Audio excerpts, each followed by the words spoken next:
have the other day I played pretty decent. I was having some good shots. The time before that, I was playing with Harrison Conlon's dad, Bayless. He's a phenomenal golfer. Okay. And it was embarrassing. Yeah. I probably shot 120. Summer, we play our best because we do a good job of spring and summer playing every Friday morning. It's just kind of like at least 9 to start off the weekend on Fridays. And so I feel like spring, we're always like coming out of it from the winter. And then by the summer, we've hit our stride a little bit. Yeah. And then fall, we didn't play any this fall. Well, it's about to get into the weather where you just don't want to play. No, absolutely not. It's brutal. Especially here. March. Yeah. Yeah. When we get into March, it'll be good. Yeah. We'll have to go play. Yeah. I'll try, man. I used to play in college a lot. And I was in a golf club, actually. Oh, wow. So we had to be a club team first before we could actually become a full team. And so I was on a club team for about a year. And at that point, I was decent. I was shooting maybe mid-90s. Yeah. Something like that. Just not great. But you're a basketball player. I'm a basketball guy. Did you play in college? Yeah. Freshman year of college, high school, all that stuff. I've been playing since I was 6, maybe 7. And you went to Miles College? Yeah. Okay. Yeah. That's actually where Kay and I met. Yeah, that's what you were saying. Yeah. So we've been together for a while. But you didn't play any football in college. That was in high school? No, absolutely not. No football. Yeah. I stopped playing football in like 10th grade, dude. You like linebacker size. Yeah, I know, right? For sure. Defensive end. Absolutely. Little man. Yeah. Oh, yeah.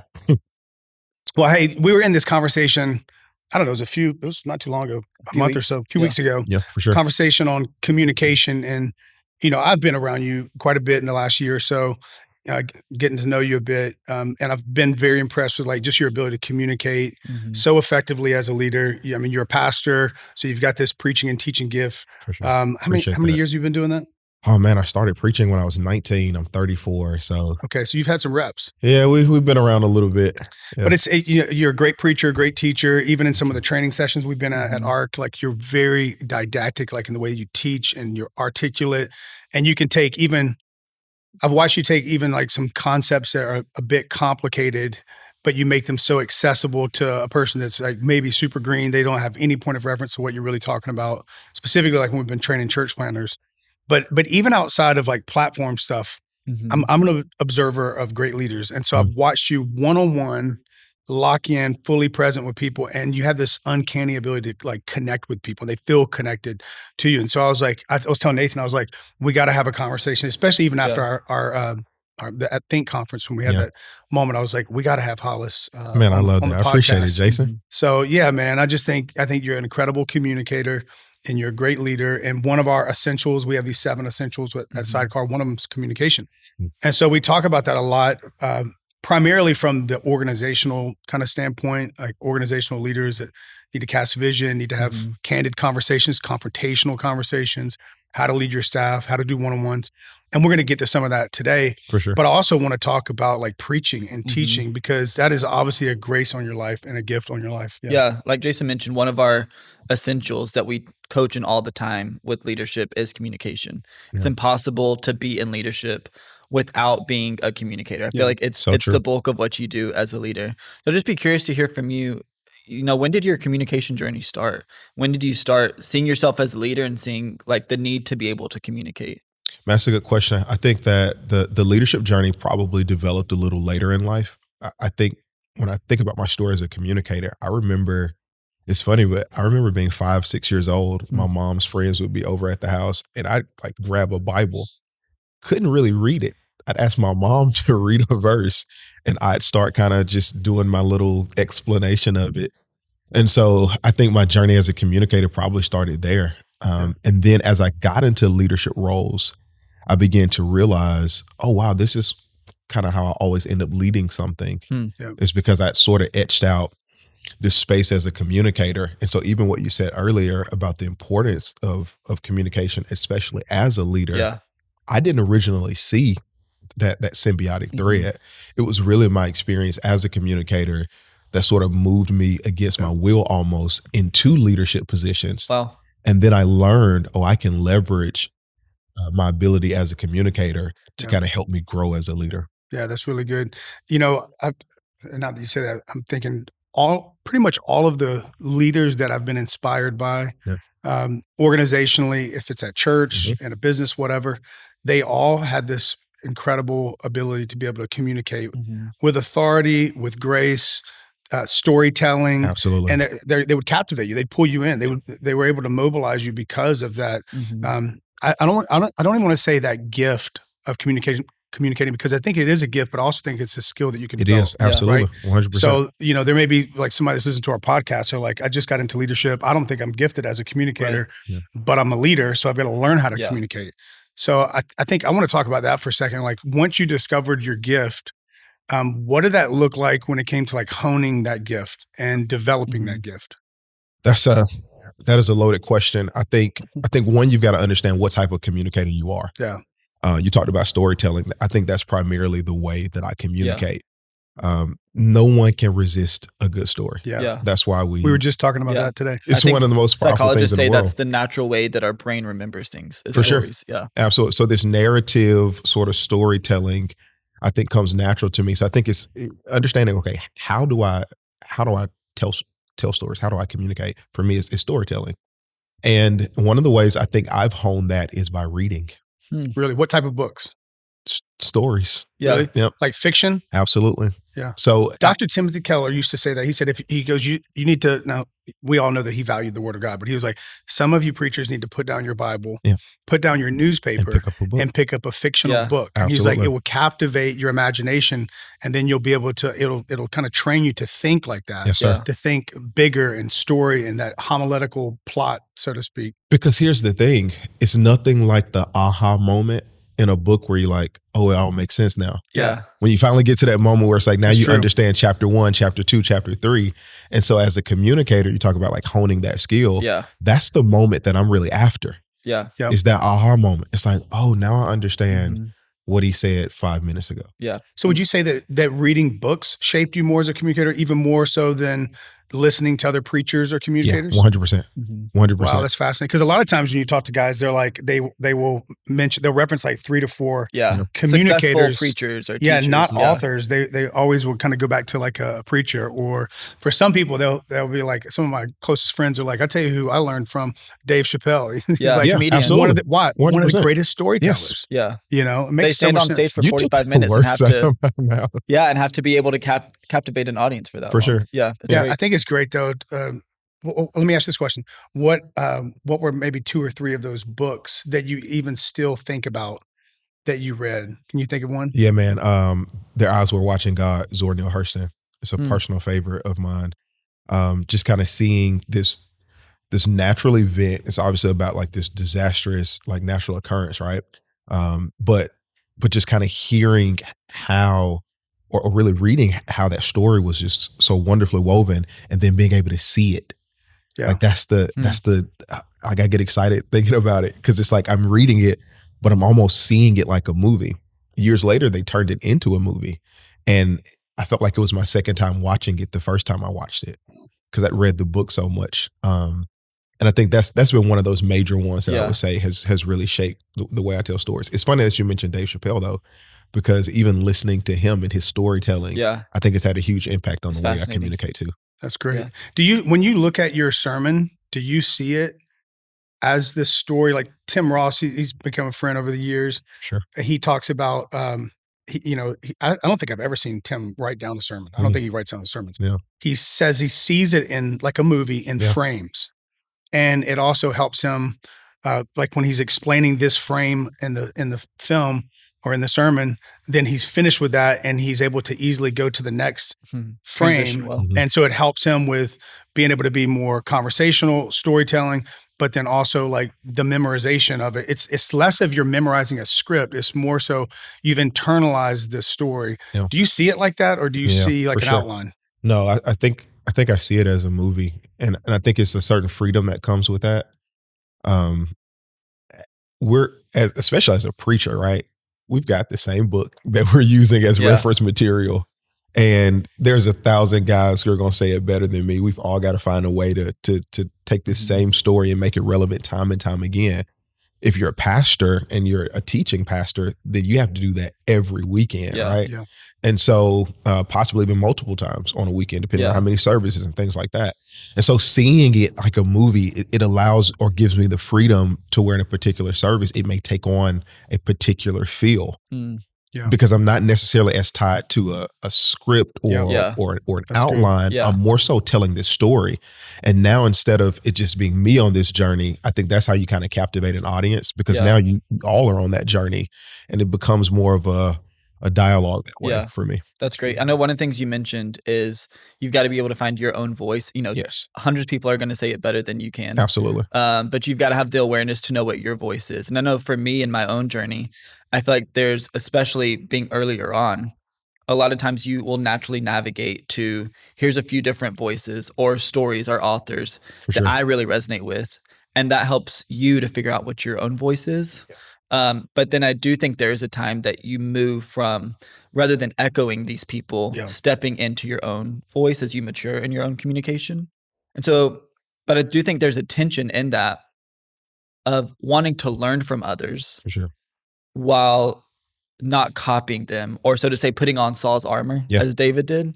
So I'd just be curious to hear from you, like, how do you know when you are learning from someone else, but using it in a way that's authentic to you and you're using your own voice versus I'm actually trying to be too much like this person in this moment?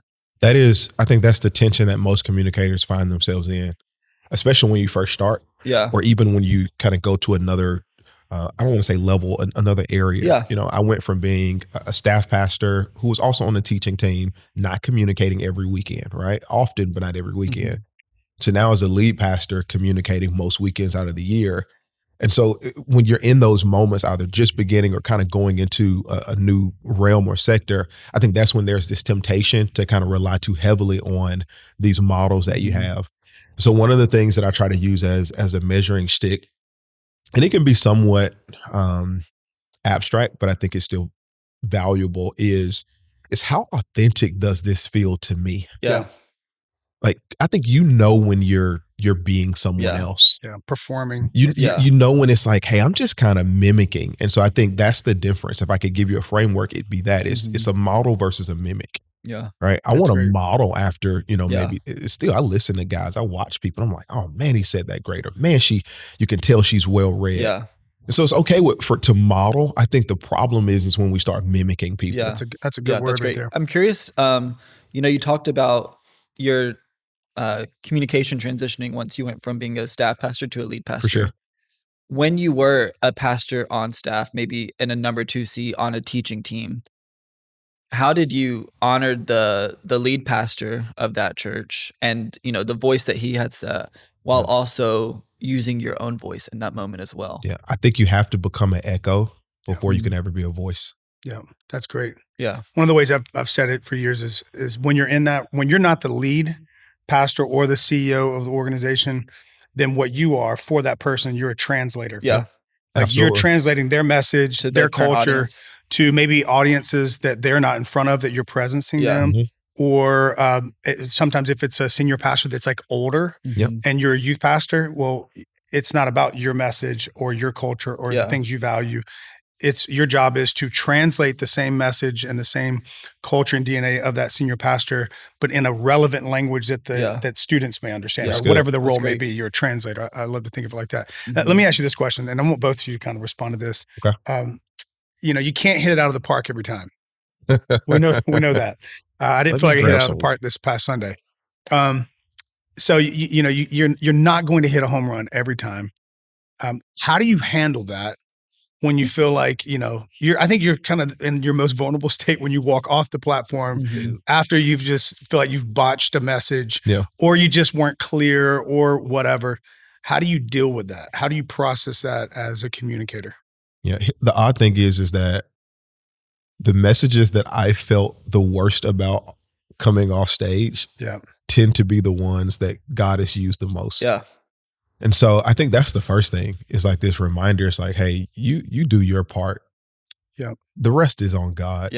He's going to find a way to use that message to speak to someone in a way that if you had delivered it perfectly according to your standards, your rubric, your measurement, you would have never reached that person in that way. And so I think it's a part of understanding like, hey, God has a way, especially those of us who are communicating in primarily like spiritual sectors and spaces. It's like, hey, God is going to empower that thing in a way that beyond you your can't. ability. I think the other part of it is, and maybe from a more tangible standpoint, is really taking a moment to realize, hey, this is a learning experience. I hate the sound of my own voice, but I go back and I watch myself. Yeah. Typically, the messages where I don't feel like I did so well. And I want to get in the lab. I want to watch some film. I want to say, okay, Hollis, what didn't you like about this? Where did you feel like you struggled? And I think oftentimes in those moments, there's a temptation to shy away from it. Yeah. Hey, do you have other people watch it as well? Absolutely. And give you feedback? Absolutely. My wife is one of the people who is going to be like, oh, Lord. I have found my wife is one of the most honest and also helpful people when it comes to communication feedback. Yeah. For sure. One of the things I love about you is this guy will preach a message. If it's in between two services, he comes back like in the green room or the ready room, whatever. And he's like, give me feedback right now. He wants to make the adjustments right then, immediately. Yeah. Why wouldn't you? You got another opportunity to do it. So I want it to be better than the first one. For sure. I think I realized this actually this weekend when communicating. He preached this weekend. I preached for another church locally. Nice. And then he preached at our church. And I realized that it is my worst time to think about how I did was right when I got done. Yeah. Because I walked off and a few people came up to me and they're like, oh, you did great. And you're like, oh, thanks. And then someone asked me how I did later that day. And I was like, that was trash. Like that was terrible. And then yesterday at the gym, I was like, I'm going to be not just a student of others, but I'm also going to study myself as well. Sir. And as painful and awful as it is to start your Monday morning by listening to yourself preach, I just knew that I had to do it. So I went to the gym, put in my headphones, listened and took notes. Yeah. And it was one of those moments where I was like, okay, here's some things to work on. Also, you just didn't do as bad as you thought you did. For sure. In that moment, as soon as you walked off as well. Yeah. I remember one time I was a youth pastor. I preached this message. Oh, it was so bad. And after the service was done, all the students are leaving. They're all gone. I'm like just in a pool of depression. And I waited till everybody's gone. And then Pastor Dino Rizzo rolls up. I was a youth pastor at the time, and he goes, Jason, come here, man. How was service tonight? And I immediately went to my sermon. He asked me how was the service. And I went to my sermon. That's good. And he said, wait a second, I didn't ask you about your sermon. How was the service? That's good. Because the service is bigger than your sermon. That's good. We talked through all of it. And then he said, now let's talk about your sermon. That's good. And I told him, I just felt like it was bad. It was this, that, all this kind of stuff. And he walks over, because it was like a big party kind of celebration thing. And there was a balloon. He pulls this balloon that was on a string, and he walks over to me. He goes, look at that balloon. And he let it go. And he said, just watch it. And we were looking up, and it was like the wind took it. He goes, you've got to view your sermons like that. That's so good. Once you let it go, let God take it how he wants to take it, but let it go. That's good, man. You got another one next week. I remember him saying that to me. It really impacted me. I call it the balloon principle. I think about it all the time. Let it go, let it fly wherever the Lord wants to take it. Even like Tim Keller, he says in that preaching book, have you read that book, Preaching? God, it's such a great book. But he says, we can only put wood on the altar. We can't put fire on it. Yeah, that's great. God has to put fire on it. So good. And he said his wife corrected him one time. She was like, today it looked like you were trying to put the fire on the altar. That's good, man. And you just can't do it. No, I think there's a pressure to feel like you need to be the one to do that. So that's great. Is. I love how you talked about using stories and how it was actually stories and books that have inspired your own communication, even from an early age. Yeah. And I think one of the things that I'm noticing is it's so important to be a collector of stories. Yeah. To almost have, if you're in the kitchen, the people I admire the most are the ones who don't necessarily look at a recipe. Yeah. They just go to their pantry and they see what's in the pantry and they just make something out of that. Yes. And I think as communicators, it's important to have your, what's your pantry? What's your collection of stories? Is there anything that you found that's helpful in collecting stories and collecting analogies for you to use throughout your sermons and your teaching? I tell our church this jokingly. I didn't understand God, or I understood God better when I became a father. And if you come to our church, you'll hear me tell stories about my journey as a father almost every week, it seems like to me. I'm like, I'm sure they're tired of hearing this. But I think the principle there is using your life. Yeah. Like, how is your life really amplifying whatever it is that you're trying to communicate, whatever point it is that you're trying to make? I try to use my life as a way. Hey, I learned this. Like, here's this principle that I'm teaching you, but here's this moment in my life where I really was like, oh wow, that's why the Bible says A, B, C, and D. Yeah.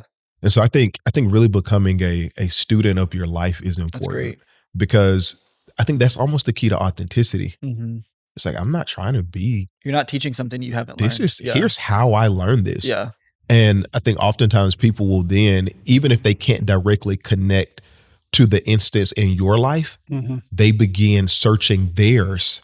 Yeah, that's great. For an instance that makes that amount of sense for them. Mm-hmm. So for me, it might have been like this conversation I had with my daughter, but for them, it might be this conversation they had with their mother. Yeah. They may have been on the other side of the same situation, but when they see it in my life, they start looking for it in theirs. That's great. And I think that's really the key to kind of collecting those analogies, those stories, is just start with what you have the most access to, and that's your own life. Yeah. Yeah. I feel like it's like every day.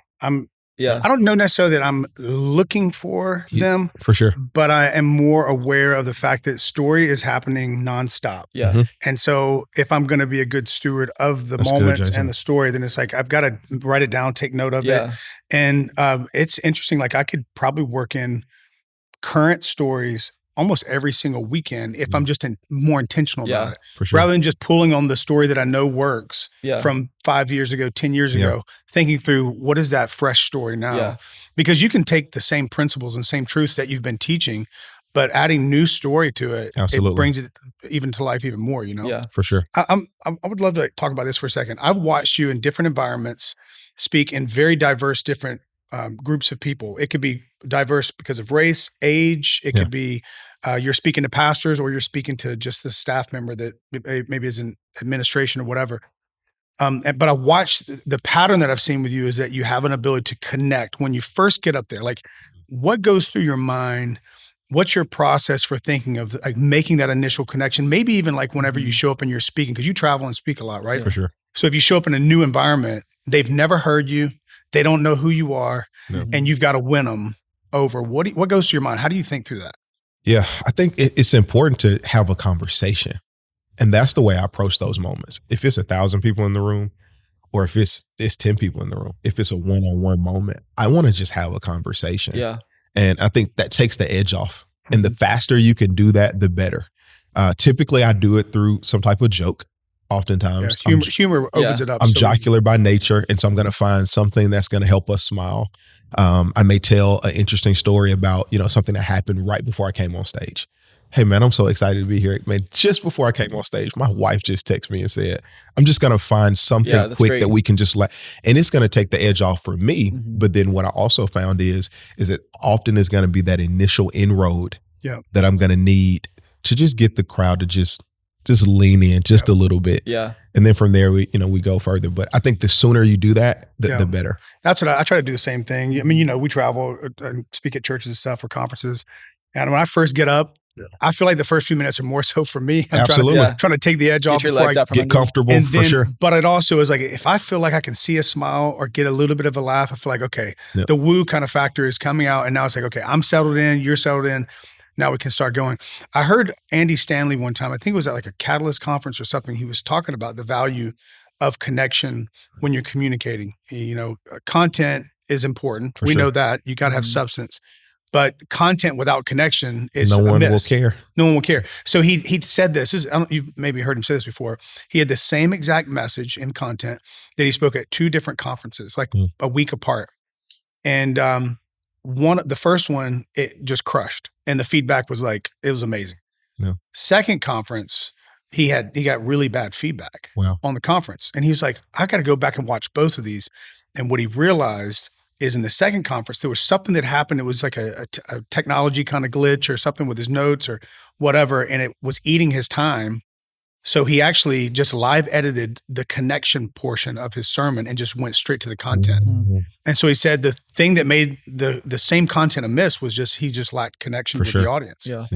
Yeah. That's great. I'm curious. I know you talked about some of the books that have inspired you from a stories perspective. Yeah. Are there any books, podcasts, resources that you feel have really helped you hone and develop your communication skills? Yeah. So Frank DiMaggio wrote a book. It's really like a little pamphlet. I think it's the 22 Laws of Preaching, I believe. Just gold. One of the laws is the law of authenticity. Mm-hmm. This is I did like God anoints who you authentically are. Yeah. That's great. And so that's been a resource that's helped a lot. I also talked about this a little bit earlier. I listen to a lot of stand-up comedy. And I think the skill that you learn or hone there is that those guys obviously come to the stage with some content prepared, but then they also have to develop this innate ability to sort of pivot, like, hey, this isn't working. I've got to reorganize this content to where I wanted to end with this joke, but I'm kind of losing the crowd. I need to put it here. I've got to find something else. And so I think the power of being able to pivot is really important. So obviously, and that's a tough skill.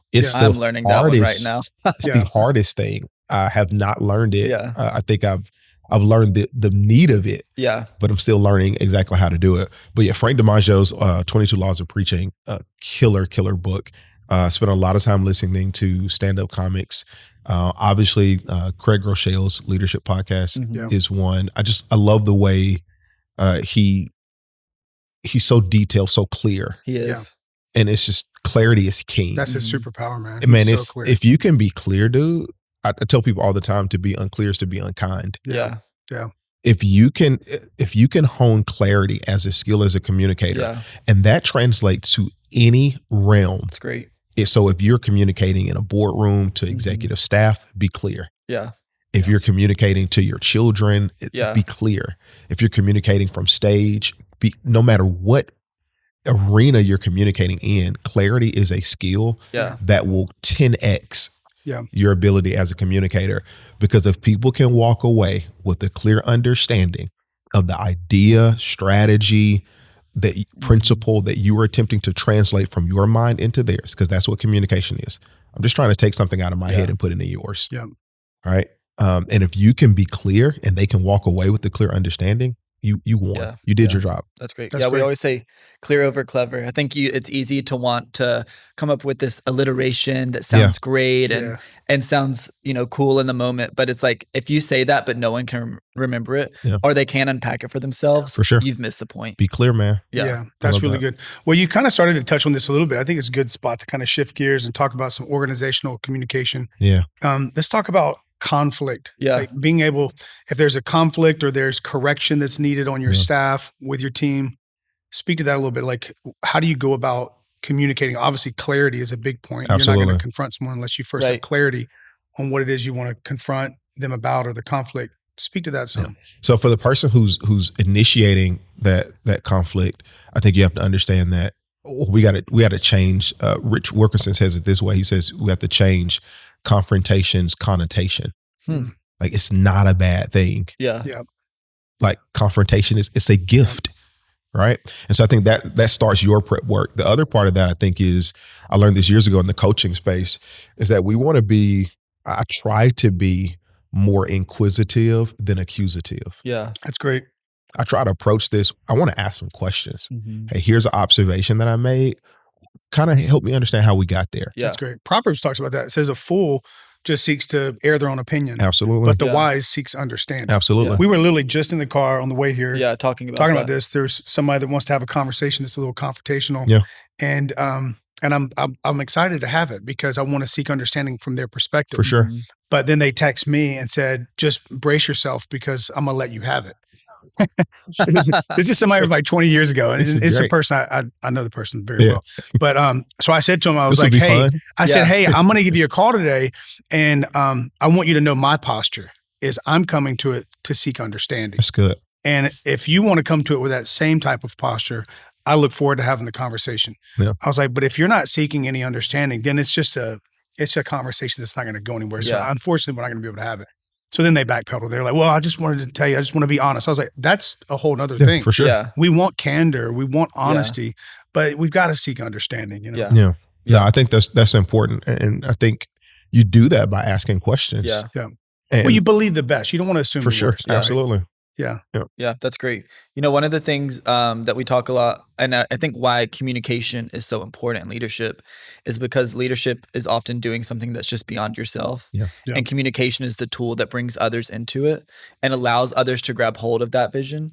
And so I think a big part of communicating is communicating vision to people and galvanizing people and rallying the troops around something. So I'm just curious, you're lead pastor of a new church here. So you obviously have experience being able to galvanize people around a vision and get other people outside of yourself excited about it to a point where they also want to take ownership of it as well, which I think is huge.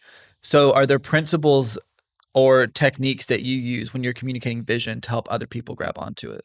Man, that's a good question. I think naturally as human beings, we all want to feel needed and known. Yeah.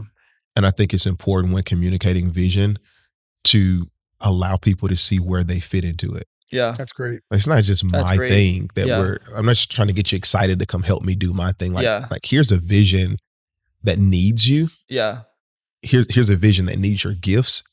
Here's a vision that may meet a need that you have, because we all want to give back. We all want to serve others. In fact, when you think about like millennials, Gen Zers, that's an even bigger motivating factor for us than it has been for, previous generations. And so I think you want to tap into that. Yeah. People, my pastor said this to me years ago, Pastor Mike McClure Jr. He said that people want to know how much you care more than they care how much you know. Yeah. That's great. And when you communicate vision, it's like, all right, I want you to see I care. Yeah. Here's this problem that I believe this vision solves. And I also think it creates a space for you to be needed, for you to be known, and for you to grab my hand and do this with me. Yeah. And so I try to think about that. There's other things that I think about as well when communicating vision. That vision primarily has to solve a problem. Yeah. And so a lot of times when I'm really trying to lean into this vision that I'm communicating, I'll spend the first 5 minutes maybe talking about the problem. That's great. Yeah. Because if I can make you dislike this problem in the same way that I do, then you'll get just as interested in solving it as I am. That's great. That's great. Yeah. I think we spend so much time talking about the solution that we never show people first. Here's the problem. So therefore they don't feel the tension. Absolutely. Yeah. Here's the problem we're trying to solve. Yeah. And then they'll get invested in trying to help you solve it. That's great. There was a leader, I can't remember who it was years ago. I was at a leadership conference and he was talking about that very thing. The language he used was like, I have to first convince them why where we're at is no longer an option and we cannot stay here anymore. For sure. Which is the problem. It's identifying this is the problem and convincing them that we can't stay here, but here's a better way. Absolutely. And leading the way. Yeah. One of the frameworks I love, I've learned this from you, and then I think Pastor Brian Cromer is just a master of this. He's so consistent in the framework, and I think how he uses it. But he tells people, this is where we're going. Yeah. So he kind of gives them the goal. For sure. And then he says, this is why we're going there. And This I is think that why is what paints the picture. Yeah. It compels them that's why we have to go there. We can't stay here. That's It good. provides the tension for them. And then the last piece that he always uses is this is how you can help us get there. Yeah. So it's then including them in that as well, which I just think I've thought about that when we're communicating with our team, with our volunteers, It's a great to our framework. church, just being able to use that framework of this is where we're going. This is why we're going to go there. And this is how you can be a part of that as well. Yeah, that's really good. What's some of the pitfalls of communication that you've seen in an organization, on a team, things that we need to be aware of? Like all the leaders that are watching this, pastors, people in business, different things, we're all probably on a team, working with other people. Communication is a big part of it. What are the things we need to be aware of? Like, be careful of this. Watch out for this. So what I've recently learned, I just shared this with our team, talking too much. And that sounds crazy because we're talking about talking, right? But communication isn't just talking. That's great. It's also listening. Yeah. And so I think someone said this at the last pastor's training we did. It might have been you. I'm not sure. If it was something great, it must have been me. Yeah, well, that's what I'm thinking. It was so phenomenal. It had to be you. It's this principle of like talking last in a meeting. Yeah. Yeah. And I told my team, I was like, hey, in 2025, I'm going to be the last person to talk in all of our meetings. Yeah. Because if not, I think meetings become a presentation by the leader instead of a presentation to the leader. That's right. That's great. That's great. And then what happens is that I rob other people of their ability to develop as leaders and communicators. Yeah. Yeah, Fantastic. that's great. So I think one of the things we got to be kind of leery of is like, am I talking too much? Yeah. We always say when we're coaching to these teams at Sidecar, we say where there's weigh-in, there's buy-in. Yeah, that's good. And as a lead pastor or a CEO or a department head, For sure. if you're just the talking head, like you're saying, presenting to them, you're going to possibly miss some perspectives Absolutely. and some ideas that could actually level you That up is as a so true. team. And so it's like, let them weigh into it. The more they weigh into it, they're going to buy into where you're going as a team. For sure. And so what we try to talk about is like, man, lead with that Socratic method where you're asking questions and just listening. Mm-hmm. You do that so well. That's probably what I was mentioning at the beginning of our meeting. I've watched you when you're having one-on-one conversations with people, you're asking questions and it's like you are just locked in right there. You're not looking through them to find someone more important than them to talk to. You're right there present and you're actively listening and asking questions. It's powerful. Sure. Yeah. No, it's I would rather ask the right question rather than give you the right answer. Mm-hmm. Because as a leader, if people have to always come to me to get the right answer, then they'll never learn how to do that themselves. Yeah. But if I start asking you the right questions, then eventually you might learn how to start asking yourself those questions. Yeah. You're teaching people how to think. And now you can start diagnosing your own problems, finding your own solutions. And I think that's the key to leaders. I honestly got that from my mom. When I was growing up, my mom would not fix problems for me.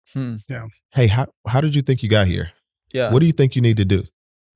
Why do you think that's such a big problem? Hey, you didn't clean up your room last night when I told you to. And now it's time for us to go somewhere the next morning and we're going to be late because you're trying to do this morning what I told you to do last night. Do you see how that could be a problem? And it got my gears going. Yeah. And I think that's why it's so important to do that. Yeah. One of the questions we ask all the time that I love, I've learned this from you, is especially if you're giving someone feedback on something or you want their feedback on something, is on a scale of 1 to 10, remove the 7 because 7's a neutral number. For sure. How did you do in that moment? Yeah. Or how did you think that event went? Yeah. And then they say a 6 and you say, okay, great. What cost the points? So then you're teaching them how they should be thinking of that as well. And what we've seen is that most of the time when you ask someone that question, they're going to say 90% of the things that you would have said. Yeah. So to your point, it's not that you're not speaking, but you're just speaking last and you're letting them do the talking on the front end. That's absolutely really good. That's good. I love that. There's what is the book? Is it Martin P. Copenhagen or something like that? Has the Jesus is the question, Jesus the Great Question or something like that. But he talks about how for every one question that Jesus answered directly, he literally asked 100 questions. Wow. And he the last thing you see when he's 12 years old is in Luke 2:52. He's asking questions and he's having a conversation with the religious leaders. And then it says in verse 52, he grew, wisdom, stature, favor of God, favor of man. Mm-hmm. Then you don't see him again until his ministry starts.